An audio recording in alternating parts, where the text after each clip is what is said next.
ইরানকে চাপে ফেলতে বড় ধরনের অর্থনৈতিক নিষেধাজ্ঞার প্রস্তুতি নিচ্ছে যুক্তরাষ্ট্র। আর ওয়াশিংটনের বিরুদ্ধে পাল্টা হুমকি দিয়েছে তেহরান। মার্কিন অর্থনৈতিক যুদ্ধ চলতে থাকলে উপসাগরীয় অঞ্চল থেকে সব তেল রপ্তানি বন্ধ করে দেওয়ার হুঁশিয়ারি দিয়েছেন ইরান। এমনকি নিষেধাজ্ঞায় সহযোগিতা করা দেশগুলোকে যুদ্ধের পক্ষ হিসেবে বিবেচনার কথাও জানায় দেশটি।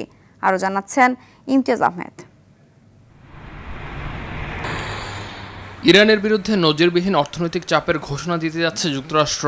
মার্কিন অর্থমন্ত্রী স্কট বেসেন্ট বলছেন, তেহরানের অর্থনীতিকে সচল রাখা সব ধরনের পথ বন্ধ করে দিতে চায় ওয়াশিংটন।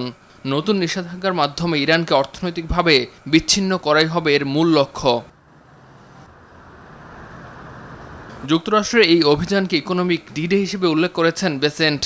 তার ভাষায়, ইরানের অর্থনীতির প্রতিটি লাইফলাইন বিচ্ছিন্ন করতে চায় ওয়াশিংটন। ইরানের সঙ্গে ব্যবসা করা দেশ ও প্রতিষ্ঠানগুলোকেও নতুন নিষেধাজ্ঞার আওতায় আনার হুমকি দিয়েছে যুক্তরাষ্ট্র। পাল্টা জবাবে কঠোর হুঁশিয়ারি দিয়েছে তেহরান।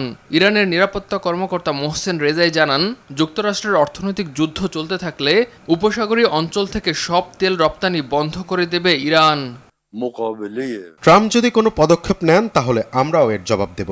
পাল্টা আঘাত হবে ভূমিকম্পের মতো শক্তিশালী। শুধু তাই নয়, যুক্তরাষ্ট্রের নিষেধাজ্ঞা বাস্তবায়নে কোনো দেশ সহযোগিতা করলে সেটিকে যুদ্ধের পদক্ষেপ হিসেবে বিবেচনা করবে তেহরান। এদিকে হরমুজ প্রণালী নিয়েও নতুন পদক্ষেপ নিয়েছে ইরান। দেশটির পার্লামেন্টের জাতীয় নিরাপত্তা ও পররাষ্ট্রনীতি কমিশন একটি খসড়া আইনে সমর্থন দিয়েছে, যাতে হরমুজ দিয়ে চলাচলের অনুমতি পাওয়া বিদেশি জাহাজগুলোকে বিভিন্ন সেবার জন্য অর্থ দিতে হবে।